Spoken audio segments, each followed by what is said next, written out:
Juridiquement Vôtre, une émission proposée par Maître Franck Serfati.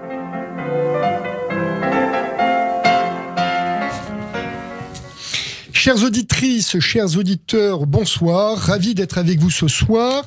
Geoffroy Boulard, bonsoir. Bonsoir. On vous connaît à Paris et plus particulièrement dans le 17e. On voit votre visage avec vos colistiers un peu partout dans le 17e. Vous êtes maire de ce bel arrondissement parisien et puis surtout candidat. Alors mon émission n'est pas politique, juridiquement vôtre, mais j'estime et il me semble fondamental d'expliquer quelques points de la situation politique administrative qui vous sont familiers, mais que nos auditrices et nos auditeurs ignorent parfois. Tout d'abord, nous avons une échéance électorale qui approche à grands pas dans quelques jours, les 15 et 22 mars prochains. Il faut que chacun se mobilise, Le vote est un droit acquis de longue date, de façon laborieuse, mais il est aussi un devoir citoyen. Chacun, chacune, à partir de 18 ans, doit tout d'abord immédiatement s'inscrire, c'est même trop tard, sur les listes électorales, et puis bien évidemment, aller voter, quel que soit le contenu du bulletin. Mais et ce sera ma première question. Alors, je vais quand même rappeler, effectivement, que tout en exerçant un mandat électoral important, vous venez avec beaucoup de fierté, vous avez raison, du monde de l'entreprise. Vous êtes d'origine normande. Vous avez effectué des études à Rennes, puis à Paris, et tout en conservant, on a tendance à considérer les hommes politiques un petit peu comme enfermés dans une bulle. Ce n'est pas votre cas, puisque vous conservez bien évidemment un pied dans le monde entrepreneurial, dans le secteur privé, tout en étant maire d'un arrondissement important. Alors tout d'abord, ça a été un point introductif. Quel est le mode électoral ? Nous allons voter non pas pour un maire, mais pour une équipe. Est-ce que vous pouvez expliquer aux gens qui nous écoutent ce que prévoit la loi en matière d'organisation électorale ? Alors à Paris, vous savez, le scrutin, il est un peu à l'image de ce qui se passe aux États-Unis. C'est-à-dire que vous avez des arrondissements, il y en a aujourd'hui 20. 20 ou 17 ? Ils n'ont pas été réduits ? Alors, il y a 20 arrondissements. Ça ne changera pas. Par contre, sur un plan politique, il n'y aura plus que 17 maires. Pourquoi ? Puisque le centre de Paris a été fusionné. 1, 2, 3, 4 ne fera plus qu'un secteur. Les arrondissements, si vous voulez, restent. On ne va pas débaptiser le premier arrondissement. Mais politiquement, il n'y aura plus qu'un seul maire et non plus 4 maires, puisque 1, 2, 3, 4 avait une représentation au Conseil de Paris. Un secteur un peu plus dense, parce que le premier arrondissement est un tout petit arrondissement, et c'est pour des raisons notamment de cohérence à l'échelle parisienne que le Conseil constitutionnel notamment a demandé à ce que Paris revoie un petit peu les tailles d'arrondissement. Le plus gros, c'est le 15e, avec 238 000 habitants, et le plus petit, c'était le premier arrondissement avec 14 000 habitants, ce qui fait qu'il y avait quand même quelques disparités. Donc vous aurez le 15 mars 17 élections dans 17 territoires, qui soient des arrondissements ou un secteur. On aura un secteur comme à Marseille, qui est soumis à la même règle d'organisation, et comme Lyon, on aura donc 17 élections. 17 élections, c'est un scrutin qui se fait par liste, avec une prime majoritaire à la liste arrivée en tête, et après vous avez évidemment des calculs de plus forte moyenne qui vous font additionner d'autres conseillers. C'est-à-dire que la liste, scrutin de liste qui obtient la majorité absolue, 50% plus une voix au premier tour, donc est élu avec 50% des sièges, plus une répartition proportionnelle en fonction du résultat. C'est bien ça. Et des autres listes. C'est tout un calcul un peu complexe. Mais oui, qui dégage en fait des majorités très nettes dans les arrondissements qui ont vu une liste arriver en tête. Voilà. Donc ça fonctionne comme ça. Ensuite, et parallèlement, puisque Paris est à la fois une ville et un département, et maintenant n'est plus qu'une collectivité unique, elle a été fusionnée, c'est-à-dire que ville, département ne font plus qu'un, ce qu'on appelle la ville de Paris, collectivité territoriale, comme vous avez le système en Corse, la collectivité territoriale corse. Vous allez dans les arrondissements, par le vote, par votre vote, flécher des grands électeurs qui vont, sur les listes d'arrondissement, représenter l'arrondissement au Conseil de Paris. Le Conseil de Paris, c'est ce collège, c'est cette assemblée délibérante qui décide de l'avenir de Paris, mais qui va, dans les premières décisions du mois d'avril, voter pour le ou la maire de Paris et son exécutif. Alors je vais venir justement à l'élection du maire, parce que très souvent, dans l'esprit du citoyen, le maire est élu directement par la population. Vous venez d'expliquer qu'il s'agit d'un scrutin de liste et qu'ensuite il y a une deuxième désignation du maire. Bon, on va tout d'abord voir avec vous, puisque je rappelais à titre liminaire que vous êtes maire sortant, à quoi sert un maire ? Alors, le maire d'arrondissement, il y a certains écrivains qui ont sorti et publié des livres sur le sujet, qui disent que le maire d'arrondissement, il est à la fois un nain administratif, et il n'y a rien de péjoratif, c'est une image, et un géant politique. Pourquoi ? Parce qu'effectivement, en matière administrative, si on regarde bien les choses dans les textes, le maire d'arrondissement a des pouvoirs limités.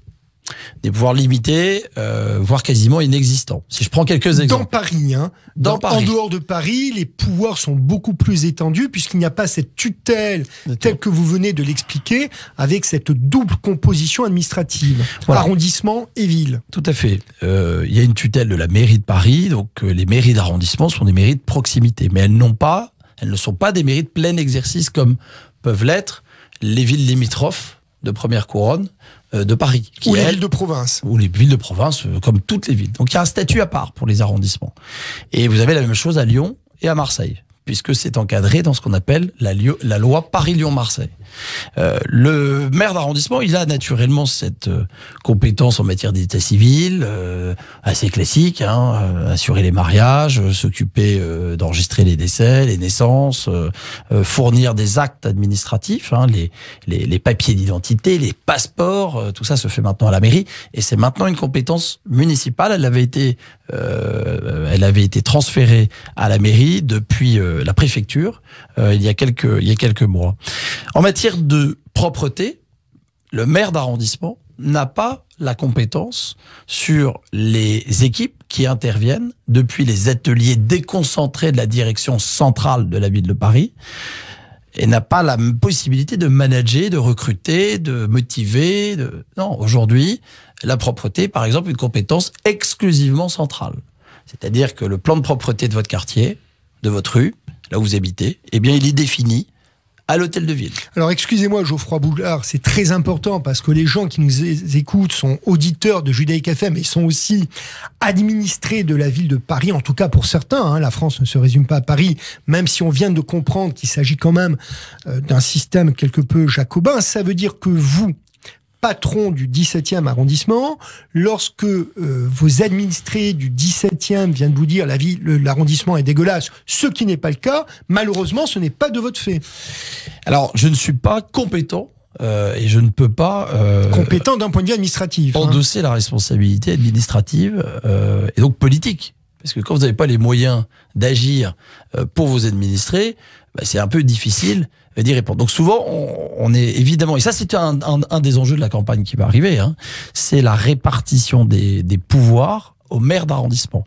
Sur ce sujet propreté, je vous le dis, c'est un sujet qui est évidemment clé, déterminant, crucial et prioritaire. Il faut donner le pouvoir au maire d'arrondissement. La sécurité ? Sur la sécurité, c'est un pouvoir partagé avec la préfecture de police. La préfecture de police, c'est le ministère de l'Intérieur.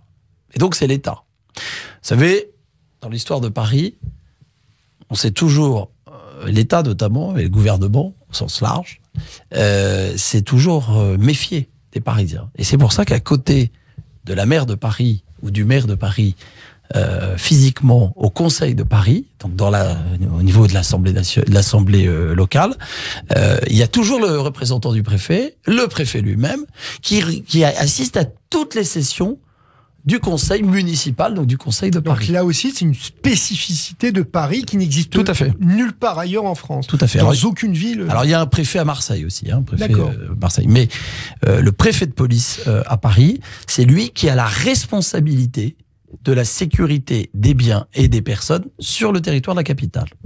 Alors, il y a quand même une petite évolution qu'il faut noter. Un certain nombre de pouvoirs de police ont été transférés progressivement à la mairie de Paris. Alors c'est la police des piscines, c'est des polices administratives, mais on n'a pas à Paris de police municipale. Nous avons une direction qui lutte contre les incivilités, mais qui les prévient. Mais ça n'est pas une police municipale. Pourquoi ? C'est un choix politique ou c'est une contrainte de la loi ? C'est un choix politique de l'actuelle majorité en place de ne pas créer de police municipale comme on peut en avoir une dans les villes limitrophes de la capitale, la première couronne. À Vincennes, à Charenton, et à Neuilly, à Clichy, à Levallois. Enfin, je veux dire, on en a dans d'autres villes et puis dans les grandes villes aussi. Dans les grandes villes, grandes capitales régionales, vous avez des polices municipales. Et la mairie de Paris a toujours refusé d'en créer une pour des raisons idéologiques. Et vous, à titre personnel, est-ce que vous êtes favorable, en tant que maire d'arrondissement, à avoir votre propre police municipale, dont je rappelle qu'elle est quand même importante, parce que ces prestations viennent compléter les services rendus assurément par la police nationale? C'est un enjeu également important, très important et crucial pour l'avenir de Paris. C'est de rétablir l'autorité sur l'espace public. C'est-à-dire être en capacité de mettre des policiers municipaux formés, armés si évidemment c'est nécessaire et qu'il faut pas se l'interdire, et qui soient en capacité de faire respecter les réglementations parisiennes, municipales, sur l'espace public, sur le trottoir, sur les chaussées, à travers des contrôles routiers par exemple, mais aussi dans les parcs et jardins, où il y a des règlements liés à ce qui se passe dans les parcs et jardins. Aujourd'hui, il faut remettre de l'humain. L'humain, c'est forcément des policiers municipaux qui rappellent un certain nombre de règles pour bien vivre dans cette capitale. Aujourd'hui, c'est l'anarchie. Aujourd'hui, il n'y a plus d'humains, il n'y a plus de personnes pour rappeler une autorité. Il faut cette police municipale, mais il faut une police municipale, vous l'avez dit, qui soit en lien permanent avec la police nationale. Sinon, ça ne donnera aucun effet. Et je pense à deux aspects qui sont clés. D'abord, que le système de vidéoprotection soit bien, qui est aujourd'hui, qui dépend du ministère de l'Intérieur et de la préfecture de police, soit bien relié avec la police municipale parisienne. Que, pour être concret, se partagent des images. Deuxième aspect très important, c'est le partage des fichiers. La police nationale a des fichiers extrêmement importants. Il faut qu'il y ait une coopération étroite, vous l'avez dit, et ça c'est nécessaire si on veut qu'elle soit efficace, cette police, avec la police nationale en matière de partage de fichiers.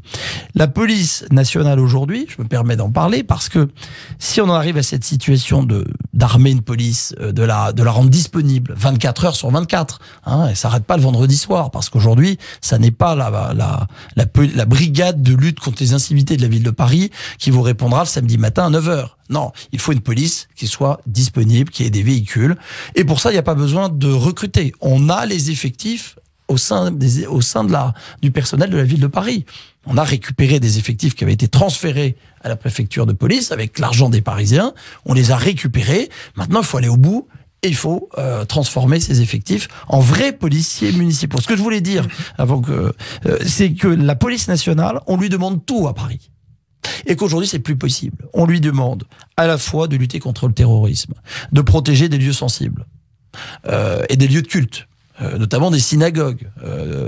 On lui demande d'exercer des fonctions de police judiciaire. Voilà, de lutter contre le trafic de stupes, de lutter contre le proxénétisme, de lutter contre les ventes à la sauvette, de lutter contre le tapage nocturne, de lutter contre toutes les formes de délinquance. Bon, à un moment donné, on voit bien que cette police, et puis de maintenir l'ordre, lors de manifestations de type gilets jaunes, manifestations climat, tout ce qui se passe dans la capitale, parce que et ça incombe au commissariat d'arrondissement. Alors très rapidement, cette police municipale que vous appelez de vos voeux, on entend bien ce message très fort, avec beaucoup de passion. Est-ce qu'elle relèverait, cette police municipale, de la ville ou des compétences des maires d'arrondissement? Alors là, il y a un débat sur cette question. Faut-il la rattacher, cette police municipale, à l'arrondissement? Faut-il qu'elle soit parisienne? Faut-il qu'elle soit sectorisée? C'est-à-dire partagée. Moi, je suis favorable à ce qu'elle soit sectorisée. C'est-à-dire que je ne souhaite pas avoir une police municipale uniquement pour le 17e arrondissement. Pourquoi ? Parce que on est dans une capitale, et quand on est maire d'arrondissement, on est conscient de cela, qui fait 2,2 millions d'habitants, et que nos voisins, par exemple du 8e arrondissement, peuvent avoir besoin, à un moment donné, de cette flexibilité. Si on est retranché et qu'on crée une insularité, même en matière sécuritaire, je pense que c'est mauvais. Donc il faut qu'elle soit sectorisée, mais par contre que sur un plan administratif et juridique, on ait un copilotage vraiment de ces actions et qui se fasse avec les maires d'arrondissement concernés. Le 18e arrondissement, par exemple, notre voisin, je pense qu'il lui faut une police dédiée, par contre, parce que la taille du territoire fait qu'il y a beaucoup d'activités et qu'il y aura beaucoup de demandes, beaucoup d'interventions. Donc, je pense qu'il faut une police sectorisée et il faut un copilotage par les maires d'arrondissement, qu'on puisse vraiment définir les priorités semaine par semaine. Geoffroy Boulard, on vient de voir avec pertinence, compétence, très rapidement les pouvoirs et puis la composition structurelle de la ville de Paris. Mais j'aurais dû peut-être commencer par cette question. Comment est élu le maire ? Enfin, le maire d'arrondissement, puis le maire de la ville de Paris. Alors, vous avez compris, les 15 et 22 mars, vous allez élire au premier tour, puis au deuxième tour, s'il le faut, vos équipes et vos représentants dans les arrondissements. Le maire d'arrondissement, en général, est la tête de liste qui brigue les suffrages, et il est donc présenté au conseil municipal qui suit l'élection à la mairie de Paris, parce que c'est d'abord la maire de Paris et le maire de Paris qu'on va élire après les 17 élections. Les 163 grands électeurs répartis sur les 17 territoires se retrouvent et définissent et votent pour l'exécutif parisien. Pour être majoritaire à la mairie de Paris, il faut 82, 83 sièges, c'est-à-dire la majorité. Et là, vous pouvez ensuite gouverner. Ça, ce sera ce qui va se passer dans la semaine qui suivra le deuxième tour des élections municipales. Les Parisiens ne voteront pas pour la maire de Paris ou le maire de Paris. C'est le scrutin qui veut ça, puisque ce sont ces grands électeurs qui le feront et qui dégageront ainsi une équipe municipale qui prendra toutes les décisions importantes pendant 6 ans sur le territoire parisien et qui couvrira tous les arrondissements. Le maire d'arrondissement, lui, va être élu la semaine qui suivra, donc dans chacun des 17 territoires, par le conseil municipal, conseil d'arrondissement, qui se réunira, issu des urnes, et qui votera pour le maire, qui proposera dans la foulée ses adjoints, et qui feront l'objet d'un vote par le conseil d'arrondissement. Vous avez la chance d'être à la tête d'un arrondissement relativement tranquille en termes de sécurité, même si j'imagine que cette problématique demeure, elle est présente dans votre esprit pour toute votre équipe. Que pensez-vous, vous, alors, dans le 17e, à Paris, en France et peut-être en Europe, de l'antisémitisme en quelques mots ? Alors, je rappellerai, excusez-moi, Geoffroy Boulard, que justement, dans votre arrondissement, a été inauguré, voici quelques mois, le Centre européen du judaïsme, en plein cœur du 17e. Donc j'imagine que vous êtes à l'écoute et que vous êtes très proche de la communauté juive dans votre arrondissement, mais même ailleurs. Vous avez évoqué le sujet de la sécurité, qui est un sujet essentiel. Essentiel dans le 17e arrondissement. Vous l'avez dit, il fait bon vivre dans le 17e, mais nous avons aussi dans nos priorités politiques le fait d'assurer cette tranquillité, en tout cas de la coordonner, parce que je vous ai expliqué que les pouvoirs étaient partagés. Le travail avec la justice est important, le travail aussi avec tous ceux qui concourent à la sécurité, qui peut être la sécurité privée, ça peut être la sécurité au niveau des lycées, au niveau des centres cultuels, et ça c'est pour nous très important de coordonner les acteurs, qu'ils se connaissent. Pourquoi ? Parce que on coproduit de la sécurité avec plusieurs partenaires. Et l'éducation nationale a aussi son rôle. Les clubs de prévention spécialisés qui sont dans les quartiers, on en a aussi dans le 17e, qui vont au contact, sont aussi des acteurs très importants. Alors, on est très vigilants, vous l'avez dit, et on a, nous, un programme notamment de développer et de doubler le nombre de caméras de vidéoprotection dans le 17e, de passer de 100 à 200. Pourquoi ? Parce que caméras de rue ? De caméras de rue, tout à fait, qui permettent un maillage beaucoup plus fin. On voit bien qu'il y a quand même des trous dans la raquette et que ça aide à la fois les policiers nationaux et demain, j'espère, municipaux, à intervenir avec efficacité, ne pas se perdre dans des rondes qui ne sont pas finalement utiles. L'avantage d'avoir des caméras, c'est d'être capable de se déployer rapidement. Et puis surtout, ça aide les victimes. Et ça, c'est pour nous très important, à savoir qui est à l'origine d'un délit, d'un crime. Voilà. Et ça, la protection des victimes, elle est renforcée avec un maillage fin aux caméras.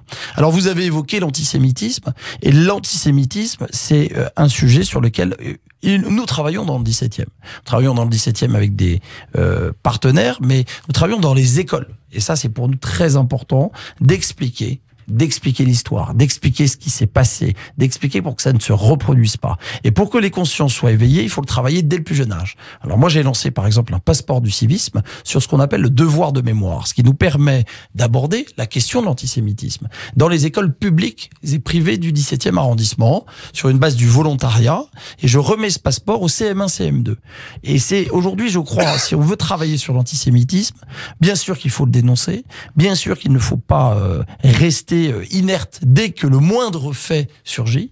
Il faut dénoncer l'ennemi aussi. Qui est à l'origine de ça? Parce qu'il faut démonter aussi derrière tous les réseaux, toute l'idéologie qui est derrière ces idées nauséabondes qu'on ne veut plus entendre. Et puis il y a un travail, je vous le dis, éducatif qui est nécessaire parce que il ne faut pas que ça se reproduise et qu'il y a des tentatives, vous le voyez bien, hein, d'une partie de certaines communautés d'utiliser l'antisémitisme comme porte-voix politique. Et aujourd'hui, c'est un véritable sujet. Alors, on a, nous, dans le 17e, on n'est pas confronté directement. Mais, en tant que maire, moi, je suis extrêmement vigilant sur les moindres signaux faibles qui émanent des partenaires de la communauté juive du 17e. Je dirais même des communautés, puisque il y a une grande diversité, c'est une grande chance pour le 17e.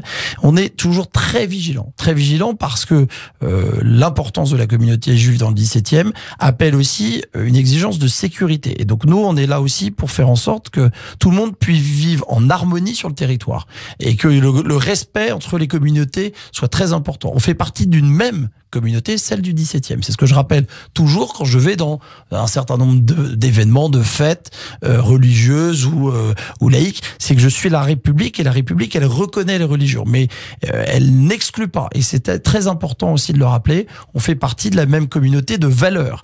Et les valeurs qu'on partage, c'est la liberté, l'égalité et la fraternité.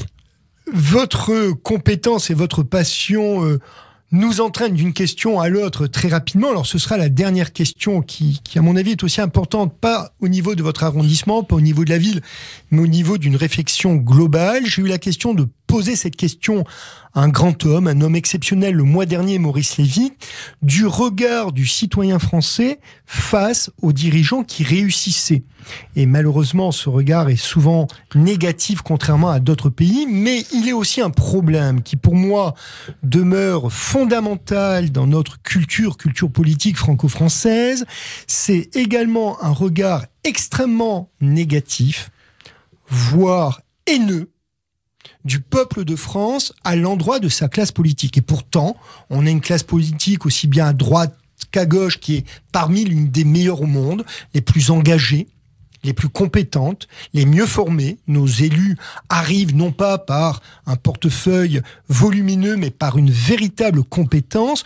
Comment se fait-il que les citoyens regardent la classe politique de façon aussi défavorable ?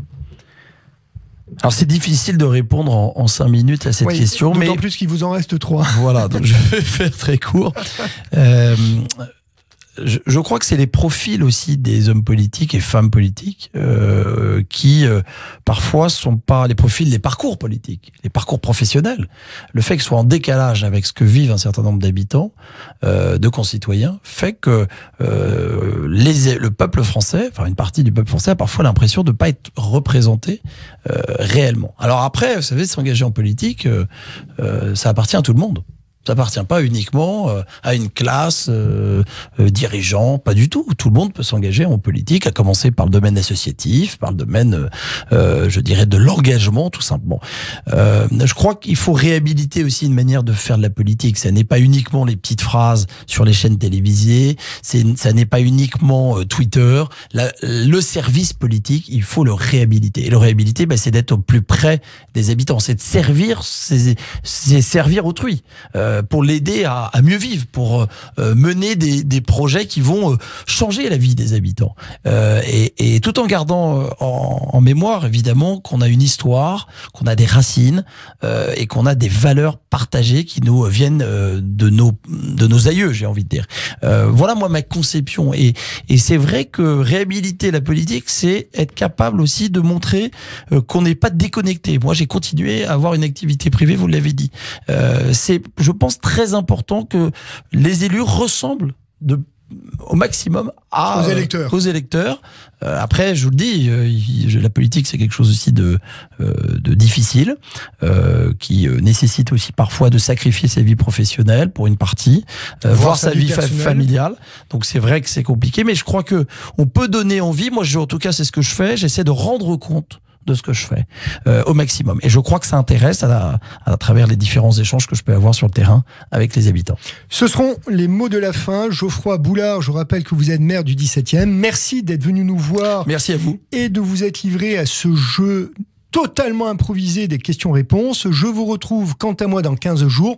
Merci Geoffroy Boulard et surtout bonne suite. À très vite. Au revoir. Merci.